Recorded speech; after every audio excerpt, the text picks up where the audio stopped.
Question number first है, निम्नलिखित संख्याओं का औसत कितना है? 76, 48, 84, 66, 70 और 64। देखो यहाँ पर क्या हो रहा कि 76, 48, 84, 66, 70 और 64 इन संख्याओं में अंतर जो है वो समान नहीं है। अगर अंतर समान होता तो हम क्या करते, पहला पद प्लस अंतिम पद और बटे में 2 रख लेते तो औसत निकाल देते। लेकिन यह अंतर समान नहीं है, अर्थात हमें सबको जोड़ना पड़ेगा। तो क्या होता है, जब अंतर समान नहीं होता तो औसत का फार्मूला क्या होता है? तो औसत बराबर होता है सभी पदों का योग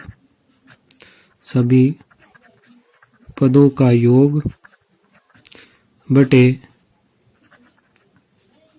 पदों की संख्या।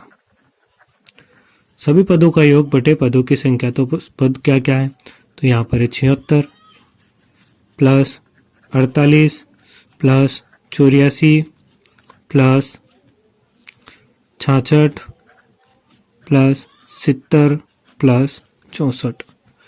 और पदों की संख्या 1, 2, 3, 4, 5, 6। पदों की संख्या कितनी है? 6। सबको जोड़ लेते हैं तो ये हो जाएंगे 4, 6, 10, 4, 14, 14 और 6, 20, 20 और 8, 28। बचा कितना? 2, 6, 2, 8, 7, 14 और 1, 15, 15 और 6, 21, 21 और 8, 29, 29 और 4, 29 और 4, 33, 33 और 7, 40। और बटे में कितना है? 6। इससे इसको डिवाइड कर देंगे तो 6 कम 6 और यहाँ से 6, 6, 36, 4 बचा, 6, 7, 42 और 6, 8, 48। तो औसत कितना आ गया यहाँ से हमारा? तो औसत आ गया यहाँ से 68 अर्थात 68। तो क्वेश्चन नंबर फर्स्ट का आंसर है 68। अब देखते हैं हम क्वेश्चन नंबर 2।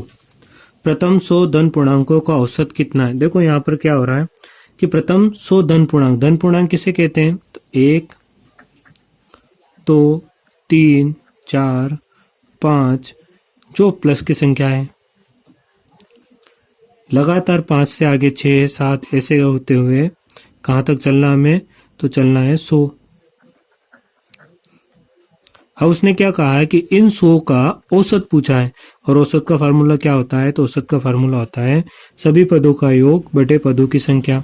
अब 1 से 100 तक तो हम सभी पदों को जोड़ नहीं सकते, तो हमें क्या करना पड़ेगा? तरीका अपनाना पड़ेगा। तो हमें अच्छे से पता है कि यहाँ पर 1 और 2 के बीच में अंतर 1 है, 2 और 3 के बीच में भी अंतर 1 है, 3 और 4 के बीच में भी अंतर 1 है, 4 और 5 के बीच में भी अंतर 1 है। अतः हम कह सकते हैं कि यदि पदों के बीच में अंतर अगर क्या है? समान है, तो क्या करते हैं हम? तो पहला पद प्लस अंतिम पद और बटे में 1 और 1, 2 यहां से रख देते। पहला पद क्या है यहां पर? 1। अंतिम पद क्या है यहां पर? 100 और बटे में कितना है? 1 पद ये और 1 पद ये, 2। तो औसत क्या हो जाएगा? 100 और 1, 101 और बटे में कितना है? 2। 2 से इसको डिवाइड कर देंगे तो 2 पंजे 10 और यहाँ पर भागने जाएगा क्योंकि 1 ही बचेगा तो भागने जाएगा इसकी 0। तो फिर यहाँ पर कितना हो जाएगा? 0। तो ये 10 बन जाएगा और 2 पंजे 10। अगर ऐसे निकालना नहीं आता है तो हमें क्या करना? जैसे कि यहाँ पर कितनी थी संख्या? तो यहाँ पर थी संख्या 101 और बटे में कितना है? 2। तो नीचे वाली संख्या को हम क्या कर लेंगे कि 10 या 100 बना लेंगे। तो 2 को 10 बना सकते हैं, तो 10 बनाने के लिए किसका गुणा करना पड़ेगा? 5 का। तो नीचे भी 5 का किया तो ऊपर भी 5 का कर दूं, क्योंकि 5 से ये 5 कट जाएगा अर्थात हमने किसी का गुणा किया ही नहीं है। तो 5 दूना कितना हो जाएगा? नीचे 10 और ऊपर कितना हो जाएगा? 5 एकम 5, 0 और 5 एकम 5। तो यहाँ पर कितनी है? 1 अंक के बाद 0 है, तो यहाँ पर 1 अंक बाद दशमलव लगा देते हैं। तो राइट आंसर कितना आ जाएगा? 50.5। तो क्वेश्चन सेकंड का आंसर क्या हो जाएगा? Option C. नंबर 3, प्रथम 9 अभाज्य संख्याओं का औसत कितना है? तो हम जानते हैं कि 1 जो है वो न तो भाज्य होती है न अभाज्य होती है। तो प्रथम अभाज्य संख्या कौन सी है? तो प्रथम अभाज्य संख्या 2। इसके बाद कौन सी होगी? 3। फिर कौन सी होगी 5, फिर कौन सी होगी 7, फिर कौन सी होगी 11, फिर होगी 13, फिर होगी 17, फिर 19, फिर 23। अभाज्य संख्या किसे कहते हैं? तो अभाज्य संख्या उसे कहते हैं कि जिसके केवल और केवल दो गुणनखंड हो। एक तो स्वयं से विभाजित होती है और दूसरी एक से विभाजित होती है। वे सारी संख्याएं क्या कहलाती है? अभाज्य संख्या कहलाती है। यहाँ कितनी अभाज्य संख्या लिखनी है हमें? 9। तो 1 2 3 4 5 6 7 8 9। अब उसने क्या कहा? तो इन अभाज्य संख्याओं का औसत कितना है। अब हमें औसत निकालना है और हमें अच्छे से पता है कि सभी अभाज्य संख्याओं के बीच में अंतर असमान है, अर्थात अंतर समान नहीं है, अतः हमें सबको जोड़ना पड़ेगा और जोड़ के पदों का भाग देना पड़ेगा। तो औसत निकालने का सूत्र क्या होता है? तो औसत निकालने का सूत्र होता है सभी पदों का योग बटे पदों की संख्या। तो सभी पदों का योग करना पड़ेगा। तो क्या क्या पद है? 2 + 3 + 5 + 7 + 11 + 13 + 19 + 23 और बटे में कितने पद है ये? तो 9 पद है। बराबर सबको अगर हम जोड़ेंगे तो कितना आएगा ये? तो ये हो जाएगा 100 और बटे में कितना है? 9। तो इसको अब हल कर लेंगे तो 9 एकम 9, फिर भागने जाएगा 9 एकम 9, 1 बचेगा, फिर से 10 हो गया, फिर 9 एकम 9। तो यहां से हम क्या कह सकते हैं? 9 एकम 9, 9 एकम 9 और कितना बच रहा? 1 और किसका भाग दे रहे हैं हम? 9 का। तो क्वेश्चन नंबर 3 का राइट आंसर कितना हो जाएगा? तो क्वेश्चन नंबर 3 का राइट आंसर हो जाएगा 11 से 1/9, ऑप्शन डी। प्रथम 10 सम प्राकृत संख्याओं का औसत कितना होता है? तो देखो हमें क्या है, इसका एक फार्मूला होता है कि सम संख्याओं का औसत का एक फार्मूला होता है और उस फार्मूला क्या होता है? n + 1। तो n मतलब 10 और 1, कितना आंसर हो जाएगा इसका? 10 + 1 कितना हो जाएगा? 11 आंसर हो जाएगा इसका। लेकिन हमें ऐसे नहीं करना, सूत्र याद नहीं रहे, इस वजह से हमें क्या गड़बड़ हो सकती है यहाँ से। तो हमें क्या करना पड़ेगा? तो एक तरीका होता है। देखो क्या कहा उसने? प्रथम 10 सम प्राकृत संख्या। तो प्रथम 10 सम प्राकृत संख्याओं के लिए कहाँ तक होगी? तो संख्या देखो 1 2 3 4 5 ऐसे करते हुए अगर हम 20 तक संख्या लिखे तो हम अच्छे से पता है कि क्रमागत 20 संख्याओं में 10 सम होती है और 10 क्या होती है? विषम होती है। और 10 सम होती है और 10 विषम होती है। तो पहली सम संख्या कौन सी इसमें? तो पहली सम संख्या कौन सी? 2 है। अंतिम सम संख्या कौन सी होगी? तो अंतिम सम संख्या कौन सी होगी? 20 होगी।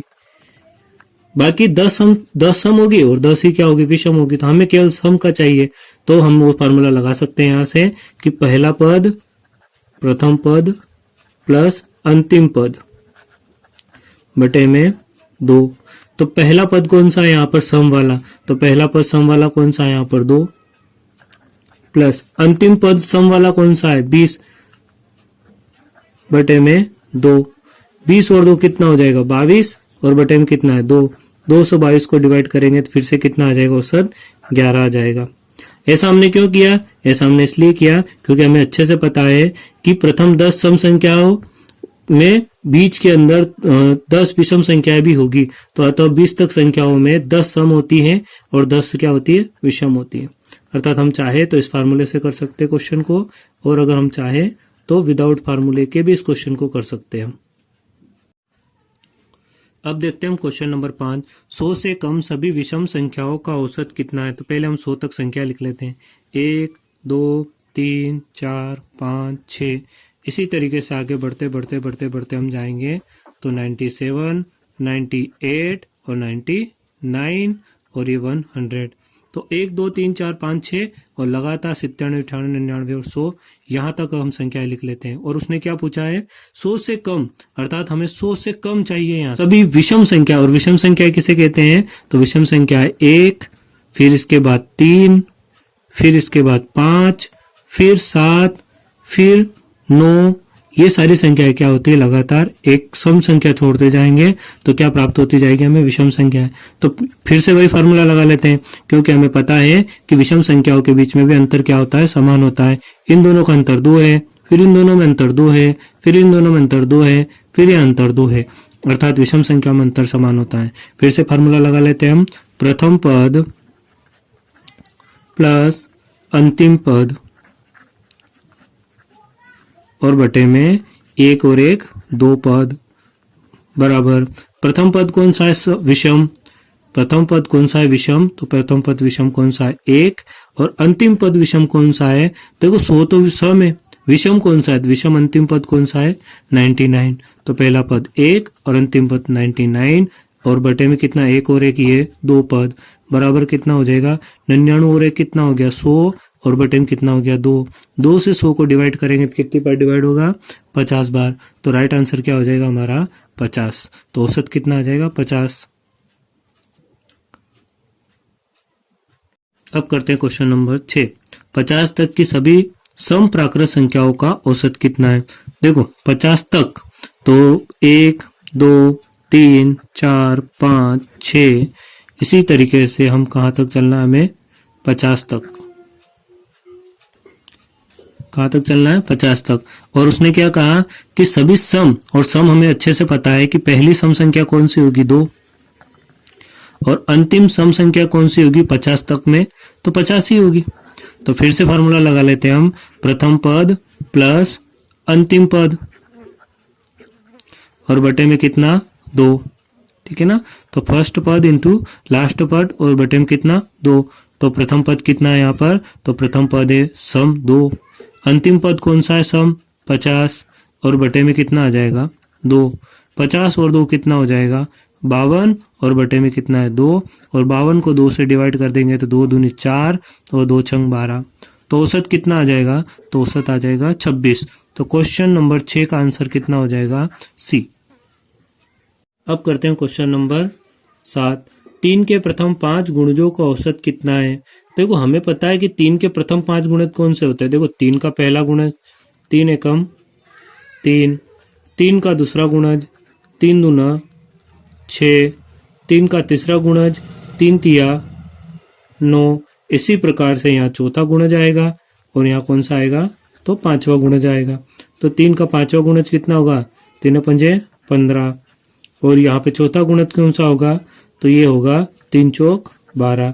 अर्थात हम कह सकते हैं कि यहाँ 3 और 6 का डिफरेंस 3 है, 6 और 9 का डिफरेंस भी 3 है और 9 और 12 का डिफरेंस भी 3 है, 12 और 15 का डिफरेंस भी 3 है, अर्थात यहाँ पर भी अंतर क्या है, समान है। तो फिर से हम वही फार्मूला लगा सकते हैं।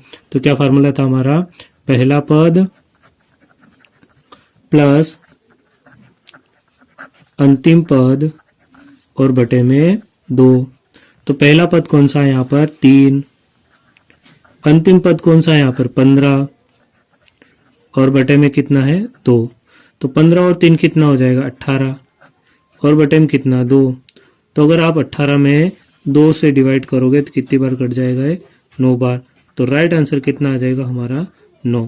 तो क्वेश्चन नंबर 7 का आंसर क्या हो जाएगा बी। हम करते हैं क्वेश्चन नंबर 8, प्रथम 10 प्राकृत संख्याओं के वर्गों का औसत कितना है। तो वर्गों के औसत निकालने का एक सूत्र होता है, इसका कोई तरीका नहीं होता है, या तो हमें सभी संख्या लिखना पड़ेगी या फिर हमें फार्मूला लगाना पड़ेगा। तो वर्गों का औसत, वर्गों का औसत, वर्गों का औसत का फार्मूला क्या होता है, और वर्गों का औसत कैसे 1 से, है ना, हमेशा हमेशा वर्गों का औसत कहां से निकालेंगे, 1 का वर्ग 2 का वर्ग इस तरीके से। तो 10 प्राकृत संख्याओं के वर्गों का औसत क्या होगा, तो फार्मूला होता है 2n + 1 ब्रैकेट के अंदर और फिर से n + 1 और बटे में आएगा 6। अब ये n मतलब क्या होता है, n मतलब होता है पद, n मतलब क्या होता है पद। जैसे यहाँ पर प्रथम 10 प्राकृत है तो ये 10 क्या है यहाँ से पद है, तो बस मान रख दो यहाँ से 2 गुणित n का मान कितना है 10 + 1 ब्रैकेट बंद, n का मान कितना है 10 + 1 और बटे में कितना है, तो बटे में 6। इसको हल कर लेते हैं हम, 10 दूना 20 और 1 21 गुणित 10 और 1 11 और बटे में कितना है 6। इसका गुणा कर लेते हैं यहाँ से, तो ये हो जाएगा 11 एकम 11, 11 दूना 22 और 1 हासिल का 23 और बटे में कितना 6। 6 से इसको डिवाइड कर लेते हैं, 6 का 6, 6 दून 12, 6 3 18 और यहाँ से बचेगा 6 18 3 और 3 6 8, 6 बचेगा तो यहाँ पे कितना हो जाएगा 61। तो 6 का 6, 6 दून 12, 6 ते 18, 6 छक 24, सॉरी गड़बड़ हो रही है ना, 6 नहीं 5 बचेगा, 6 6 36, 6 7 42, 6 8 48 और 6 नमा की 54 ज्यादा हो जाएगा तो 48। तो गुण 50, 50 और 51 तो कितना बचेगा 3, और 6 का 3 में भाग नहीं जाता है तो यहाँ पर क्या लग जाएगी दशमलव, तो यहाँ पर क्या लग जाएगी 0, और 6 पंजे कितना हो जाएगा 30। तो राइट आंसर क्या आ जाएगा 38.5। तो ऑप्शन नंबर डी सही हो जाएगा इसका आंसर। अब देखते हैं क्वेश्चन नंबर 9। यदि 25a प्लस 25b बराबर 115 हो तो a तथा b का औसत कितना है। देखो संख्या क्या लिखी है हमारे सामने, तो संख्या है 25a प्लस 25b और बराबर में कितना दिया है 115। तो यदि हम यहाँ से a और b को कॉमन निकाल 25 को अगर हम बाहर निकाल लेते हैं तो 25 को यहाँ से अगर हमने बाहर निकाल लिया तो अंदर क्या बचा a, और यहाँ से भी 25 बाहर आ गया तो अंदर क्या बचेगा b, और बराबर में कितना है 115। a और b को यहीं रहने देते हैं तो a प्लस b और यहाँ पर 115, और ये 25 गुणा में कहाँ आ जाएगा 25 बटे में आ जाएगा। इसका मतलब ये क्या हुआ, तो a प्लस b का योग हुआ, ठीक है ना। 115 बटा 25 क्या है, तो ये a प्लस b अर्थात ये जो पूछा a तथा b का औसत पूछा हमें, और ये हमें क्या प्राप्त हो गया योग। तो हमें अच्छे से पता है कि औसत का फार्मूला क्या होता है, तो औसत का फार्मूला होता है सभी पदों का योग बटे पदों की संख्या। तो सभी का योग बटे पदों की संख्या, तो सभी पदों का योग कितना है, तो सभी पदों का योग है 115 बटे में 25, और बटे में पदों की क्या है, तो बटे में पदों की संख्या। पदों की संख्या कितनी है 1 और 1 कितने पद है 2 पद है। तो इस भाग के चिन्ह को हम कैसे लिख सकते हैं, तो इसको हम लिख सकते हैं 115 बटा 25, और ये भाग है तो ये हमने भागित का चिन्ह लगा दिया, और इसके भागित में कितना है 2 है, तो इसके भाग में कुछ नहीं है तो कितना होगा 1 रहा होगा। इसको अब हल कर लेते हैं आगे। तो देखो 115 बटे में 25, भागित को गुणा में चेंज कर लेते हैं, और जैसे गुणा में चेंज किया तो नीचे का कहाँ चला जाएगा 1 ऊपर, और ऊपर से 2 कहाँ जाएगा बटे में, तो अंश का हर में चला जाता है और हर वाली संख्या अंश में चली जाती है। अब इसको हल कर लेते हैं हम, तो यहां से इन दोनों को हल करते हैं। देखो यहाँ थोड़ी जगह नहीं है तो हम यहाँ हल करते हैं।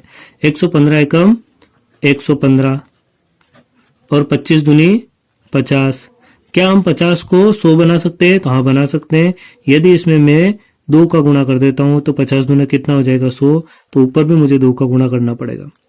तो इसको हल कर लेते हैं। 115 दूना कितना होता है, तो 115 दूना होता है 230, और बटे में कितना है 50 दूना कितना होगा 100। एक शून्य से एक शून्य को काट देंगे और एक अंक के बाद क्या लगा देंगे हम दशमलव लगा देंगे, तो इसका राइट आंसर कितना आ जाएगा 2.3। या फिर आप क्या करना सीधे तो 50 का 115 हम भाग देंगे फिर भी 2.3 ही आएगा। तो इसका राइट आंसर क्या हो जाएगा, तो इसका राइट आंसर हो जाएगा 2.3, अर्थात इनमें से कोई नहीं। अब देखते हैं क्वेश्चन नंबर 10। 5 संख्याओं का औसत कितना है 50 है। कौन सी संख्या जोड़ी जाए कि औसत 12 हो जाए। देखो सबसे पहले तो 5 संख्याओं का औसत कितना है 50 है, तो पद इंटू औसत करते हैं तो क्या निकलता है योग। यहाँ पद कितने 5, औसत कितना है 10, तो पांचों संख्याओं का योग कितना होगा 50। अब वो क्या कह रहा है कि कौन सी संख्या जोड़ी जाए कि औसत 12 हो जाए। तो फिर से एक बार फार्मूला लगा लेते हैं। तो औसत बराबर फार्मूला क्या होता है, तो औसत बराबर फार्मूला होता है सभी पदों का योग बटे पदों की संख्या। तो सभी पदों का योग कितना है, तो अभी फिलहाल कितने पद है 5, और 5 पदों का योग कितना है 50 है। और वो क्या कह रहा है कि कौन सी संख्या जोड़ी जाए, तो हमें नहीं पता, तो वो एक और संख्या छठवीं संख्या कोई ना कोई है जो हमें नहीं पता, तो उसका मान हमने क्या रख लिया x। कौन सी संख्या जोड़ी जाए, तो x जोड़ी जाए तो औसत कितना हो जाता है, ये औसत ये कितना हो जाता है 12 हो जाता है। तो यहाँ पर पद कितने थे पहले, तो यहाँ पे 5 थे और एक और ये पद जोड़ा, तो यहाँ पे टोटल पद कितने हो गए 6, तो पदों की संख्या कितनी हो गई 6। अब इसको हल कर लेते हैं हम। तो 6 का गुणा 12 हम करेंगे तो 12 कितना हो जाएगा 72, और वहां पर कितना रह जाएगा 50 प्लस x बराबर, x को यही रहने दो, 72 को भी यही रहने देते हैं। ये 50 प्लस का इधर आके किसका हो जाएगा माइनस का हो जाएगा। तो इसको आगे हल कर लेते हैं हम। x को यही रहने दिया, 72 में से 50 गया तो कितना बचेगा, तो 72 में से 50 जाता है तो ये बच जाएगा हमारा 22। तो राइट आंसर क्या हो जाएगा, तो राइट आंसर हो जाएगा x बराबर कितना आ जाएगा, तो x बराबर 22। तो ऑप्शन 12, 18 और ये 22 ऑप्शन सी सही हो जाएगा इसका। अब देखते हैं क्वेश्चन नंबर 11। यदि 7 क्रमागत संख्याओं का औसत 33 है तो इनमें से सबसे बड़ी संख्या कौन सी है। अब उसने क्या कहा, 7 क्रमागत संख्याओं का औसत 33 है। औसत का मतलब होता है, औसत का मतलब होता है मध्य का पद। औसत का मतलब क्या होता है, मध्य का पद निकलता है कि बीच में कौन सी संख्या होती है, इसे ही तो हम क्या कहते हैं औसत। तो यहां औसत उसने दिया है, कितना दिया है 33, और उसने क्या कहा है कि 7 संख्या है, तो एक संख्या में दी है 33, तो 7 संख्या है और 7 संख्याओं में से मध्य का पद 33 है, तो 3 पद इधर होंगे और 3 पद इस साइड होंगे। अर्थात हम कह सकते हैं कि 1 2 3 4 5 6 7 पद है और क्रमागत है। तो 33 के बाद क्या आता है 34, इसके बाद क्या आता है 35, इसके पश्चात आता है 36, इससे जस्ट पहले कौन सा आता है 32, इससे पहले आता है 31, इससे पहले आता है 30। तो ये हो गई वो 7 संख्या है। उसने क्या कहा सबसे बड़ी संख्या कौन सी है, तो सबसे बड़ी संख्या कौन सी है 36 है। तो राइट आंसर क्या हो जाएगा हमारा डी। अब देखते हैं क्वेश्चन नंबर 12। 4 क्रमागत सम संख्याओं का औसत 27 है, इनमें से सबसे बड़ी संख्या कौन सी है। अब यहाँ कंडीशन दे दी उसने, क्या कहा उसने, तो ये सम संख्याएं हैं, तो अब हमें भी लेना है सम संख्याएं। तो उसने क्या दिया हमें कि औसत कितना दिया 27 दिया। ये 27 जो है ये औसत है, औसत है इसका मतलब ये मध्य का पद है, लेकिन ये तो विषम है ना, अर्थात हमें इस वाले पद को नहीं गिनना है, हमें केवल किसको गिनना है सम सम को। तो इससे बाद वाली सम संख्या कौन सी रही होगी, तो 27 के बाद सम होती है 28 और इसके बाद सम होती है 30। तो 1 और 2 हुई, अभी हमें 4 करना है पूरी। तो 27 से पहले सम संख्या 26 होती है और इससे पहले सम संख्या कौन सी होती है, तो वो होती है 24। अतः हमें क्या लेने था, केवल सम सम संख्या ही लेनी है ना। तो एक सम संख्या ये, एक सम संख्या ये 2, एक सम संख्या 3 और एक सम संख्या 4। ये जो औसत है ये सम नहीं है, औसत तो क्या है विषम है।